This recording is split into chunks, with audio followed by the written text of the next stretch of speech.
அத்தை இன்னைக்கு என்ன சமைக்க போறீங்க? மருமகளே, ரொம்ப நாள் நீ கேட்டு இருந்தல பள்ளிப்பாளையம் சிக்கன் அதான் செய்ய போறோம். சூப்பர் அத்தை. என்ன ஃப்ரெண்ட்ஸ், நீங்க ரெடியா பள்ளிப்பாளையம் சிக்கன் செய்யறதுக்கு? இந்த ரெசிபி செய்யறதுக்கு முதல்ல சிக்கன் எடுத்துக்கலாம். 1/2 கிலோ சிக்கன் எடுத்துக்கிறேன் நான். அத்தை கடாயில் எண்ணெய் ஊற்றிட்டேன் அத்தை. எண்ணெய் காயிட்டோம். அடுத்தது வந்து சோம்பு கொஞ்சம், மஞ்சத்தூள் கொஞ்சம் வேணும். தேங்காய் விதை கொஞ்சம் வேணும், சின்ன சின்னதாக கட் பண்ணி போகிறதுக்கு. காஞ்ச மிளகாய் தான் இங்கே இந்த டிஷ்க்கு அதிகப்படியாக தேவைப்படுது. ஒரு 10 காஞ்ச மிளகாய் எடுத்துக்கலாம். அடுத்தது வந்து வெங்காயம் வேணும். வெங்காயம் வந்து சின்ன வெங்காயமாக இருந்தால் இன்னும் நல்லா டேஸ்ட்டாக இருக்கும். இப்போ நம்ம 1/2 கிலோ கறி எடுத்துருக்கோம், அதுக்கு வந்து நம்மளுக்கு 1/4 கிலோ வெங்காயம் வேணும். வெங்காயம் வந்து அதிகமாக தேவைப்படுது நமக்கு. வெங்காயம் எடுத்துக்கணும்.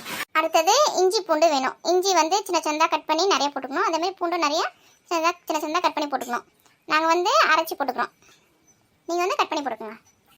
அடுத்தது கருவேப்பிலை, தாளிக்க தேவையான கருவேப்பிலை. இப்போ வந்து பள்ளிப்பாளையம் சிக்கன் தயார் செய்யலாம்.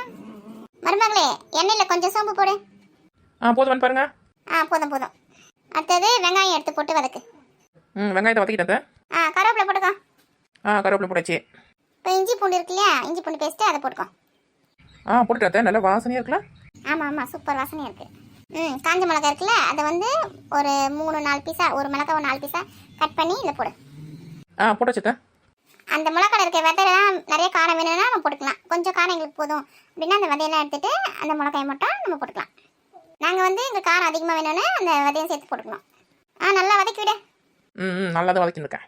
மருமகளே, கொஞ்சம் மஞ்சத்தூள் போட்டுக்கோ. போட்டுட்டேன். இப்போ சிக்கன் எடுத்து போட்டு நல்லா கலரு. சிக்கனை போட்டேன். இப்போ நல்லா கலரி விடு.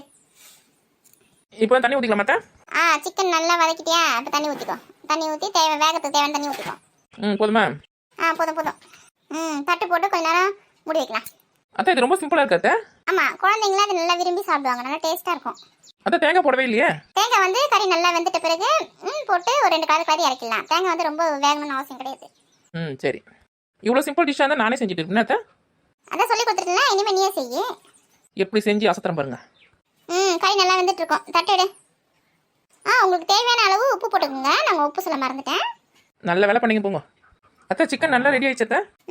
சூப்பராக இருக்கலாம். இப்போ வந்து தேங்காய் பத்தை போட்டுக்கலாம். போட்டேன் அத்தை. ஒரு 2 நிமிஷம் நல்லா கலரி விடு. வாசனையும் நல்லா சூப்பராக இருக்குது. அவ்வளோதான். இவ்வளோ சிம்பிள் தான் பள்ளிப்பாளையம் சிக்கன். நீங்களும் உங்கள் வீட்டில் செஞ்சு சாப்பிட்டு பார்த்து எப்படி இருக்குன்னு எங்களுக்கு சொல்லுங்கள். இவ்வளோ சிம்பிளான பள்ளிப்பாளையம் சிக்கன் இது வந்து எல்லாருமே செய்யலாம். எல்லாருமே செஞ்சு பாருங்க. செஞ்சு சாப்பிட்டு எப்படி இருந்தது எங்களுக்கு கமெண்ட் பண்ணுங்க. எங்கள் வீடியோ பிடிச்சிருந்தா லைக் பண்ணுங்க, கமெண்ட் பண்ணுங்க, மறக்காம சப்ஸ்கிரைப் பண்ணுங்க. இது வரைக்கும் எங்கள் சேனலை சப்ஸ்கிரைப் பண்ண எல்லாருக்கும் ரொம்ப ரொம்ப நன்றி. பாய் பாய்.